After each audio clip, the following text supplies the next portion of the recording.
In today's show, we're talking Oklahoma City Thunder and their fantasy value for the upcoming season. Michael Bolton. Thanks, Josh. It's Michael Bolton here, and it's time for another episode of the Locked On Fantasy Basketball Podcast. Let's get to it. Let's get to it, indeed. You are Locked On Fantasy Basketball, your daily fantasy basketball podcast, part of the Locked On Podcast Network.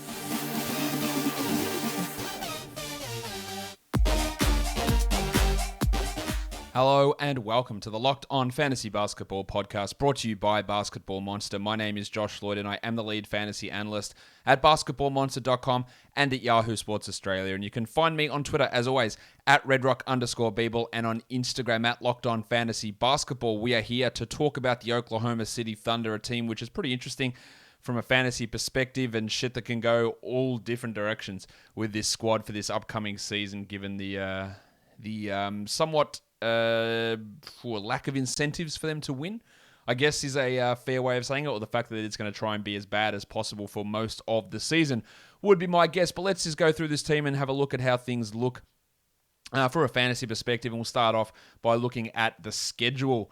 They have 47 quality games. Not a surprise that they are on the higher volume days and they don't need to be showcased by the NBA that much. So when you're looking at fringy type guys and free agent acquisitions from this team, they only have 47 quality games, which puts them at the lower end of the scale. 51 is about in the middle, so they are below that. They also have 14 back-to-backs, which is going to be, I think, a problem for guys like their presumed starting center, Derrick Favors. Their other young guys will be fine, but we saw at the end of last season when Shai got hurt, he was just done. And then Dort was sitting every second game because he was shouldering too much of the offensive load and making them too good down the stretch. So that is going to be a concern. Their playoff schedule's not bad, 11 games in the default Yahoo playoffs, which is a 4-3-4 schedule. It's the same schedule for my default playoffs, which end on March the 20th. It's a 4-3-4 for 11 games, which is tied for the most games over that 3-week period. So that's all well and good. But I don't know who's going to be playing for the Thunder at that point. Will Shai actually be playing? Will Derrick Favors be there? Will it be Isaiah Roby and Aleksej Pokusevski running the show? Will Josh Giddey be playing 35 minutes a night? I think that's a pretty high...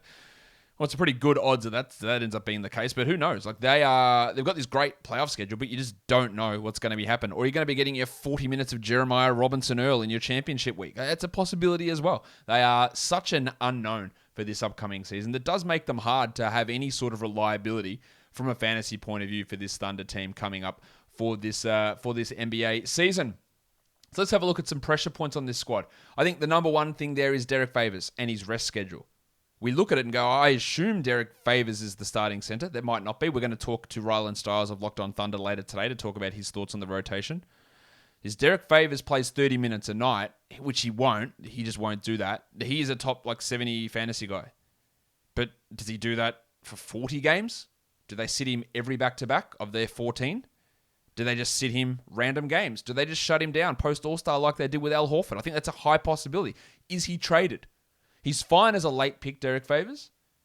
Take him in the last round, sure. But there's so much risk associated. Now, he's ranked 101st on Yahoo. On a per-game basis, I think he beats that. But I wouldn't take him there. But then you go to ESPN, he's ranked 253rd. I take him in the last round every day of the week. I get top 90 value for 2 months, 3 months. Top 70 value, maybe. And then I just move on. And that's why knowing where you're drafting and where players are ranked is vitally important. He's 112 on Fantrax. That's not bad. I probably want to let it slide a little bit further. But it's not bad. The other question is, how hard do they tank? Because last year they played well above themselves, and their luck in close games was significantly better than you would expect from a regular team. And then they just said, we're winning too many games. We need to shut this shit off. So Shai, and it was a legitimate injury for Shai. I'm not doubting that. But there was no need for them to push through with his plantar fasciitis. Al Horford's was bullshit. Lou Dort's sore knee was probably bullshit. A lot of what they were doing was ridiculous towards the end. And if they do go that hard tank again, which I think they probably will, that's going to impact the value of a Shai. And I love Shai Gilgeous-Alexander, but I'm going to be loath to draft him just because of this problem. He's ranked 28th on Yahoo, 25th on ESPN. He's at 32 on Fantrax.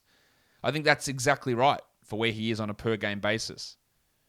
But I don't have any faith that he's playing every game in March. It's that, and when you talk about playoff schedule, like I'm not worried about playoff schedule. I'm just worried about is Shai actually going to play enough games? They've invested in him. He's the future. When he's there, he'll play lots of minutes and he'll be good. He was unbelievably good last year, Shai Gilgeous-Alexander, 27th ranked player in fantasy on this high usage. He doubled his assist rate. He had true shooting of 62%. All these numbers are insane. But if they tank hard, then it's going to be hard to have him towards the end of the season. And maybe he plays 62 games for the year. Like, who knows? It is I think it's a genuine concern when we're making draft picks and those draft picks happen to be on the Oklahoma City Thunder. If you're sweating about your selection of players from the Thunder, maybe you need Sweatblock, the doctor recommended antiperspirant product that just helps deal with hyperhidrosis and excessive sweating. We know this can be an embarrassing problem. If you're at work, you're at school, and there's all of a sudden big swimming pools under your arm, nobody wants that. Sweatblock is the answer. You wipe it on before you go to bed, go to sleep, wake up the next morning, have a wash, go off to work, go off to school, and it covers you for up to 7 days. This is tested. You've seen the test for firefighters on the Rachel Ray show. Who works in a hotter environment than firefighters? And it cuts the mustard. So, save 20%. Go to sweatblock.com. Use our promo code LOCKEDON, and you will save that 20% off these great antiperspirant wipes. They're also at Amazon. They're at CVS, but save the 20%. Go to sweatblock.com and use the promo code LOCKEDON. This might be a familiar story for you. You're dealing with watching your sports on one device, and then you want to stream your favorite show, and you got to log into something else. And then you watch your highlights on your phone, and then you go and get your neighbor's login to watch something else that you want to watch. Everything's so cluttered, it's all over the place. Well, I want to tell you about a simple way to get all the entertainment you love all in one place without the hassle. It's a great way to get your TV together, and it is called Direct TV Stream. It brings your live TV and on-demand favorites together like never before. So you've got just one place to watch your favorite shows, movies, and live sport. That means no more juggling remotes and no need to buy another device ever again. And the best part, there is no annual contract. So get rid of the clutter and the confusion and get your TV together with DirecTV Stream. You can learn more at directtv.com. That's directtv.com. Compatible device required and content varies by package. Let's look now at some breakout candidates. I think Isaiah Roby is an interesting one. Now, we'll talk to Rylan later on about his thoughts on this. I sort of think that he might have some different thoughts on Roby than I do, but I think that very, very easily Roby can be the starting center playing 28 minutes a night on this team. I have absolutely, in a 14-team league, I think he's an excellent pick. In a 12-team league, I don't mind him as a late-round guy. Roby was 179th in 23 minutes last year. He's at 149 on Yahoo, 191 on Fantrax, and 183 on ESPN. You take him in the last round, and look, if they say opening night, Isaiah Roby's our starting center, I'm not going to be shocked, and I don't think you should be either. And that is going to provide some really, really strong value for you. So he's got some real breakout potential. I think Aleksej Pokusevski has got massive breakout potential. A three-point shooting, shot-blocking point guard who gets assists, who's 7 foot tall, who's not afraid to take shots. Yeah, let's go. Now, the problem is his field goal percentage is going to be really rough. But I believe, and I'm going to talk with Rylan about this as well, I believe that he is a far better prospect than Darius Bazley. I think there's a chance that he starts opening night over Darius Bazley. And I don't mind taking him late. He's got a ranking of 272 on ESPN. Ridiculous. You take him in every league outside of 12 teams. And even then, in 12s, I don't mind him as a last pick. Because if he plays 30 minutes a night, and if he hits, say, 43 instead of 39 from the field, you're talking a top 100 guy. So there's real breakout potential there. And I will throw Bazley in there as well. Bazley, we've seen the workout videos. I don't believe in Bazley as a good player long-term, and despite what you may think about what I said about Bazley last year, what I said was I love him as a last-round pick, but his price was getting inflated too much because what I was looking at is someone had to take the shots on the Thunder. He took some of them, just none of them went in, and he lacks in a lot of other areas as well with his passing, and some of his defensive stats didn't translate over. But he could get that starting power forward spot again. Maybe he hits the shots at an even semi-passable level, and he does break out. I'm not writing off Darius Bazley. I think Pokusevski's a better option. But it could be Bazley who hits that role and blows up. And so taking him with the last pick, no problem. No problem whatsoever. Again, don't inflate it. That was the problem with Bazley last year, is that people kept inflating his value. But if you're getting him in the right spot, then it's great. Let's talk some fantasy sleepers. Josh Giddey is an interesting one. Now, Giddey's at 136 on Yahoo. I still think there's a little bit of value in that. I don't mind taking him in round 10 in that 110 to 130 sort of range. I think he can crack the top 100 this year pretty easily. But on Fantrax and on ESPN's where it really stands out. He's not even ranked on ESPN, Josh Giddey. And on Fantrax, he's at 198. I think he should get drafted in every single 12-team league, every single one of them. His ability to get assists, to get rebounds is really, really strong. I think he'll play enough minutes as a starter. Maybe some steals come along. Maybe the shooting will be rough, and I think it probably will be. But getting assists and rebounds from a guy at that point in the draft, maybe he gets 6 rebounds, 6 assists, 1.2 steals, gives you 12 points. That's really, really good value to me. I think Jeremiah Robinson-Earl's an interesting one, mainly because he's ranked at 609 on Yahoo and unranked on ESPN. There's a chance that he is playing meaningful rotation minutes very early on as a backup center and a backup power forward playing 20 minutes a night. Now, that's not going to make him necessarily a 12-team league guy, but 16, 18, 20-team leagues, he's a name to watch. He's just a name to watch. He doesn't particularly excite me long-term, but he is a name to watch. Roby, I've already mentioned, he's at 183 on ESPN and 198 on Fantrax. There's great value in taking him towards the last round of a 12-team league draft and also in every 14-team league. And same with Pokusevski, who for some reason is 272 on ESPN. There is absolutely no justification for him to be that low. I believe he was ranked better than that last year. Maybe I'm wrong on that. No, it was 283 last year, so sorry, just a little bit off. Pokusevski's got great value there. I think that, again, in points leagues, you don't have to worry about the inefficiency for him in most cases. So you can look at him as a pretty solid last-round flyer rather than someone who's outside of the scope of 20-team leagues, according to that that current ranking on ESPN, which is obviously something that we shouldn't be paying too much attention to. Let's go on to fantasy busts now. No, my son is also named Bort. Yes, Lou Dort. People love Lou Dort. Really good defender. Really, really good defender. He played 30 minutes a night last year and he ranked 239th. That is objectively horrible. Now, in points leagues, it's a little bit different because he cannot shoot and he took way too many shots. But in points leagues, that didn't really matter. He was 154th. Still 30 minutes a night. He is quite a good defender. He's a very good defender, but not a rebounder, not an assist guy, low volume threes, poor efficiency. He had outsized usage last year, and I don't think he's necessarily going to get that level of usage this season, especially early on. And the reason I think he's a bust is that he's going at 127 on Yahoo. His rank is 134. ESPN at 171 is about right. Fantrax at 144 is probably marginally high, but I just think taking Dort when you're not in the last round, which is what that 134 would indicate, is a mistake. You want to take him with your last round flyer and you hope his efficiency sticks and he plays 32 a night and he starts bringing in 2 steals per game and really improves all those other areas. Fine. It's a lot to change, but fine. You're taking him in round 11. Round 12? Maybe. It's not a massive, massive bust, but I think people are significantly overvaluing him. Points leagues, it is a little bit different. He is better in a points league. But in a category league, taking him at 130, 125, I just don't really see the value in taking him in that area.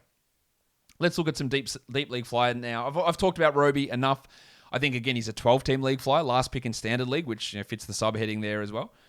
A real chance that he can be a starter very early on. Bazley, again, another name that he was shithouse last year, but I don't think many people would believe that Bazley was actually a better fantasy player than Lou Dort in category leagues last year, marginally, but 232 versus 239. I don't think many people would know that. Again, I think there's a real risk that Bazley moves into a reserve role behind Pokusevski, but I don't mind that flyer on him. And as I've already mentioned, Jeremiah Robinson-Earl, who you can get in every single draft that you want. So every 20-team league, you take him because there is a chance that if Favors is there and then he's gone straight away or they shut him down and it's Roby and Robinson-Earl. Yeah, Mike Muscala, sure. Maybe it's Robinson-Earl. You're getting some of these backup center minutes, playing 22 a night, filling in a role very similar to the way the Oklahoma City Mudflap Kenrich Williams does. Just as plays solid defense, plays multiple positions. I can see Robinson-Earl being that sort of guy for this season. So there are some interesting options, but you could say the Salt Flake Theo Maledon could be a deep league fly. Maybe he takes that starting job instead of Josh Giddey. Now, he was pretty poor last season from a fantasy point of view, never really was able to crack the top 100 despite that increased role. And now Giddey's there and Shai is back healthy, so I'm not sure there's a ton of value in a Maledon, but maybe it happens. Maybe he gets to that area. I'm not sure. What I am sure about, though, is Built Bar is the best tasting protein bar ever. Whatever your favorite flavor, raspberry, strawberry, orange, mint brownie, cookies and cream, the goat, or one of their special flavors, grasshopper cookie, raspberry cheesecake. There's so many good ones out there, and it's not just about the taste. They taste like candy bars. We know that. But they're also healthy. 17 to 18 grams of protein, 130 to 180 calories, 4 to 5 grams of sugar, and 4 to 5 grams of net carbs per bar. That is a fantastic nutritional profile. And you can get this great nutritional profile and this great taste for 15% off by using the promo code LOCKED15, which is LOCKED15 at built.com. So go to built.com, get your boxes of Built Bars, and save 15% off by using our promo code LOCKED15. Football is almost here. College football has started. Week 1 in the books. NFL, we're starting in a couple of days, and the best place to place your bets is at BetOnline. Get all the updated odds, props, and contests, including online's biggest $500,000 NFL mega contest and the world's largest $200,000 NFL Survivor contest, open now at BetOnline. Be sure also to take advantage of their opening day super promo. Make a bet on the season opener Thursday, September the 9th, between the Tampa Bay Buccaneers and the Dallas Cowboys. And if you lose, your bet will be refunded up to $25 if you sign up as a new customer using the promo code NFL100. BetOnline is the fastest and easiest way to bet on all your favorite sports, from football, basketball, boxing, or even your favorite Vegas casino game. So don't wait and take full advantage of all the offers they have for the 2021 season. BetOnline are your online sportsbook experts. Okay, let's take a look at the rest of the players, and let's start with Shai Gilgeous-Alexander, who is ranked 25th on ESPN, 28th on Yahoo, and 32nd on Fantrax. I think on a per-game basis, he could very easily top into the top 20. Very easily. He was able to get high usage, good assists, which I think dropped down a little bit as he plays more off-ball with Giddey around. So watch that. He's a guy that in the past got good defensive stats. That has fallen off with his increased usage, so watch that. But he's only 23. I think he can get to the line a little bit more, and that helps him. The efficiency is great. The worry you have there is that any sign of injury for a team that's not competing and he is locked in for their future for 5 more years after signing that huge contract extension, they're going to be cautious. So, what's the over-under on games played for Gilgeous-Alexander? He played 35 last year, half the season. I think that if he gets 70 games, it's a massive win, but prepare for 60. And that probably pushes him, to me, into that 4th or 5th round territory. So as much as I love him, I don't want to take that risk in round 2. And you know how I talk about guys being not injury prone and being injury prone until then, all that sort of stuff. That is true. I believe in that, wholeheartedly. You cannot predict an ankle sprain or a broken hand or a torn ACL. You can't predict it. But what you can predict is the Thunder are going to be bad. They have no desires to be good. And if Shai gets hurt and everyone gets banged up at some point in the season, everyone will get some sort of bang up. They will keep him out longer than other players, and he will sit at a 5% injury chance versus 15 for other players or whatever it is. They will be extra cautious, and that is the concern I have with Shai. Not that he's injury prone, just the extra caution. And I don't think they're just going to say, Shai, we love you, we signed you, but please don't play. That's not going to happen. But they will be like, yeah, did you hurt your ankle? Take a week off. Just take it easy. When he plays, the minutes will be fine. But that is my worry with Shai. Maybe I'm wrong. Maybe I'm misplaced there. But I think I'd rather let someone else deal with that problem than me deal with it. Maledon, as I mentioned already, was relatively poor last season, I thought, from a shooting perspective. But the dude's only 20. He shot 37% from the field. He averaged just 3.5 assists and 0.8 steals despite playing 27 minutes. They're really bad counting stats. I expect a significant jump in what he does this year. The problem is, on a per-minute basis, I think Giddey comes in and takes his minutes, and he doesn't play 27. He's not the starter. Now, he could be the starter, but to me, he's just a deeper league sort of player that I do expect an improvement in his efficiency. Kenrich Williams, the Oklahoma City mudflap, he just does what he does as a backup wing behind Dort and Bazley, and that's fine. He's never going to blow anybody away. While Ty Jerome, a little bit further down that depth chart now, probably back up to Shai, but with Maledon and Giddey there, he's not going to get many point guard reps. And there's also Vic Krejci in the mix and Trey Mann they drafted. I'm not sure that Jerome's future looks all that bright. Mike Muscala was shooting the absolute lights out last year. But will they want to play him regularly? I don't think so. They've got Roby and Favors, and then they've also got Robinson Earl who can play there. So I'm not sure we're going to see much of Muscala, and I don't really rate Trey Mann. And again, there's a few blokes in front of him. Maybe he takes Jerome's minutes and gets into that rotation, but I'm not super excited. Aaron Wiggins on a two-way. I don't think there's much to like there. Well, Vic Krejci comes over. He was part of a trade last year, second-round pick from the Wizards, I believe. Traded to the Thunder. Another point guard. Very interested to see if he can play at all, but so far down the depth chart, it doesn't matter. There is Joshy Hall there as well, who, two-way guy. We didn't get to see a huge amount from him last season. I don't think he's overly exciting. And despite the reports, there was reports that Gabriel Deck I could barely recognise my own dick. had gone back to Europe, and his non-guaranteed deal was done. But that hasn't actually come to fruition. We expect him to go back, but we don't know yet. We don't know whether he's going to be on this Thunder roster. It's either him or Charlie Brown that's going to be in that last spot. And if Deck is going back, I think it was to Real Madrid that the rumor was, then obviously his NBA career was very short-lived.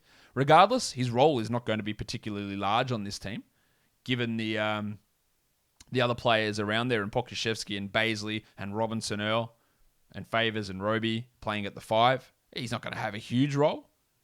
But maybe Deck's on this team, maybe not. We thought he was gone for sure, and now it's not. He's still very much up in the air, and we'll talk to Rylan about that later on today. Guys, that'll do it for talking about the Oklahoma City Thunder from a fantasy perspective. Actually, we'll just go through it again. I think Shai, again, the risk is real with him. Favors, great last pick. I like Giddey in the last rounds as well. I like Roby as a last round pick. Dort, better points league than category league guy, but fine in the last round. Pokusevski, great flyer. I'd prefer him to Bazley. And then you've got Maladon and Williams and Robinson Earl and Jerome that you're probably not going to have too much of an impact. Guys, that'll do it for me. Follow this podcast, Apple Podcasts, Google Podcasts, Stitcher, Spotify, and on the Odyssey app while on YouTube. Hit thumbs up, leave your comments, ring the notification bell. Guys, we are done here. Thank you so much for listening, everyone. See ya.